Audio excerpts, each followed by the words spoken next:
A proposta, por exemplo, que o Flamengo teria feito para levar o Jeromel, ela você não pode levar em consideração se você é dirigente do Grêmio. Trocá-lo pelo Donati, mais uma quantia pequena de R$1 milhão em dinheiro, como é que você propõe algo assim? Claro, o Flamengo está no seu direito, a proposta basta o Grêmio dizer não. Mas será que o Flamengo imaginava mesmo que o Grêmio ia dizer não, tá aí, vou trocar. Vou pegar o Donati mais esse milhão aí e você leva o Jeromel.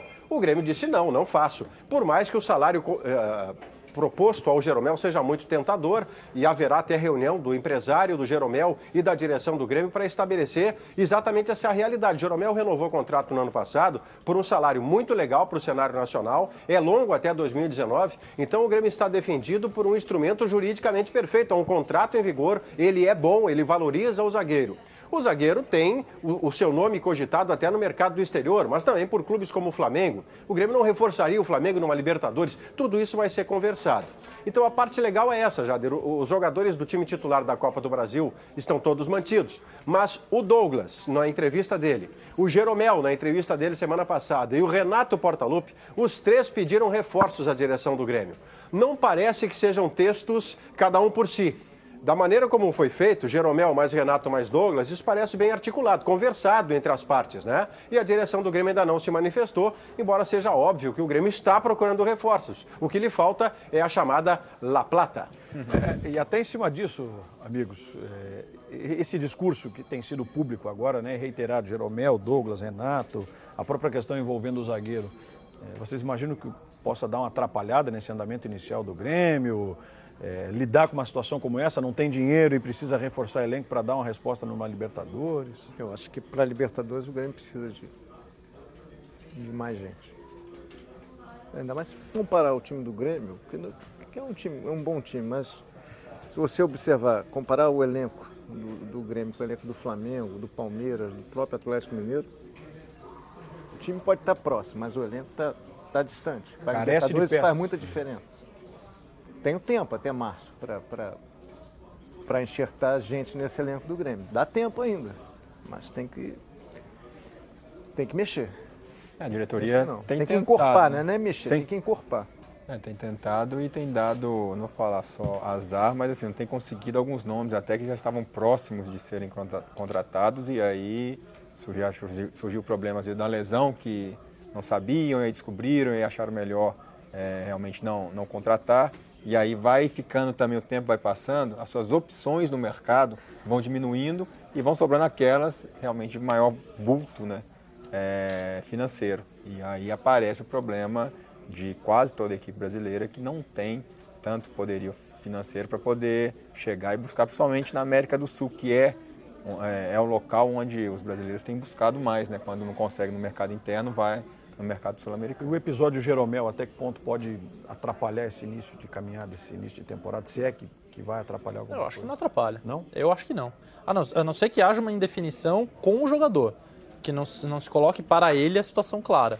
Mas pelo que o Maurício falou, ele tem contrato, o contrato é longo e é bom. Eu perguntei para ele anteontem, antes do jogo, na véspera do jogo, na zona mista da seleção, e ele disse que o próprio Tite falou para ele, olha, jogue muito no seu clube, nós estamos observando, ele foi convocado jogando pelo Grêmio, está exposto, está jogando Libertadores, a não ser que haja que ele não sinta clareza das pessoas da direção do Grêmio, aí pode ser que atrapalhe, mas essa proposta, o Jeromel não tem nem como pedir para que o Grêmio aceite, por exemplo. Ontem, por exemplo, a gente falou aqui no programa que parecia muito claro o detalhe.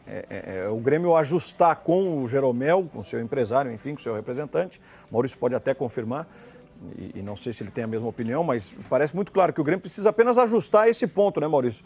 De dar essa valorização, mesmo que ela seja uma valorização pequena dentro desse contrato já vigente do Jeromel, para que as coisas continuem sendo tocadas da forma mais natural possível. Se é que vai haver também essa valorização por parte do Grêmio com relação ao jogador, de dar um valor a mais para ele, ou sentar, conversar e encerrar o assunto.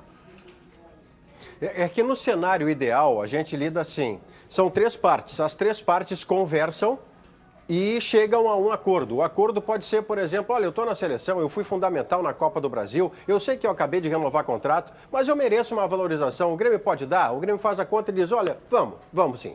Mas se isto não acontece, se o Grêmio se sente impedido de fazer isso porque já está com as suas contas todas no limite, o Grêmio está defendido por um instrumento juridicamente perfeito chamado contrato.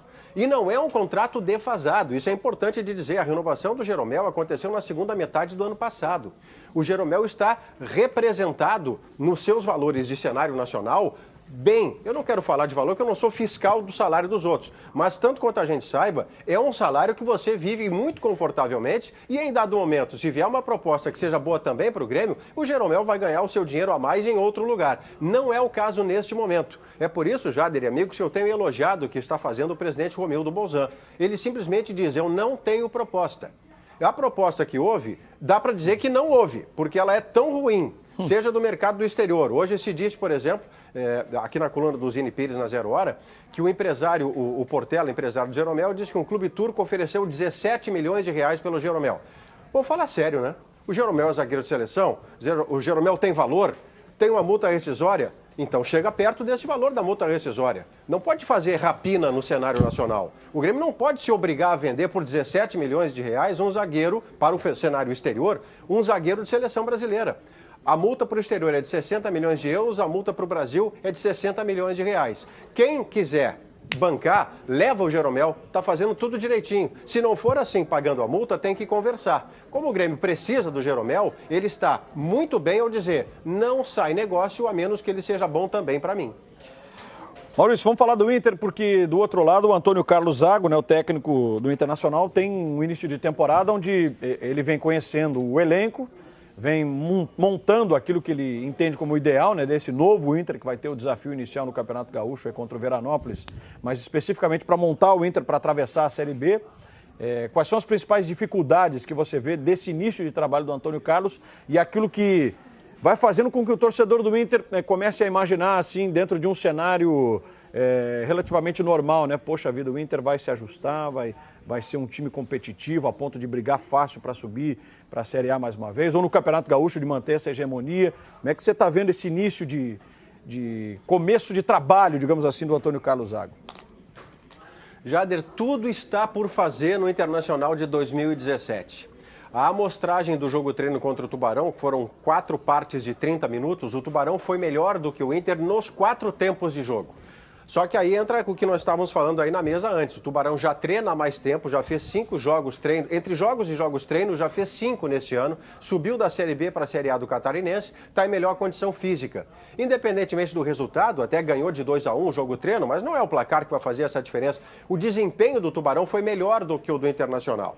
Então, a primeira amostragem foi preocupante, porque os jogadores estão com a confiança no porão. Os jogadores vêm dar passe para trás, perto dos zagueiros. E como os zagueiros receberam do meio-campista esse passe para trás, o que eles fazem? Eles dão um balão para se livrar da bola. A falta de confiança é o que mais impressiona logo de cara nesse time do Inter. Não dá para dizer que já haja um time titular, porque o Antônio Carlos Zago não tem base do ano passado. Ele não pode usar como base um time que foi rebaixado para a Série B. Então ele começa do zero.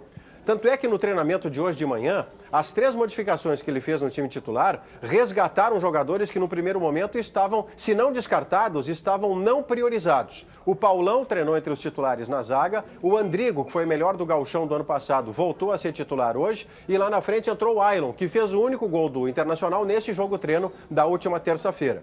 Não dá para dizer que estarão em campo contra o Veranópolis, porque não há time titular. Há uma experiência em andamento, o Antônio Carlos partindo do zero, como eu disse, para chegar num time que represente ao torcedor, que é muito diferente do ano passado. Porque nada do ano passado pode servir como base, só como não fazer. E a grande diferença aqui é também o retorno do D'Alessandro. No primeiro momento desse jogo treino, a bola mal chegou no D'Alessandro. Não só porque bem marcado, mas porque o serviço de passe dos volantes não veio, porque não tinha passagem dos laterais, porque o passe era muito para trás e nem chegava no D'Alessandro. Então estas coisas todas são as tarefas mais imediatas do Antônio Carlos Zago. Antes da questão tática ou técnica, eu diria que o quesito confiança é aquele que o Zago vai ter que tratar mais detalhadamente.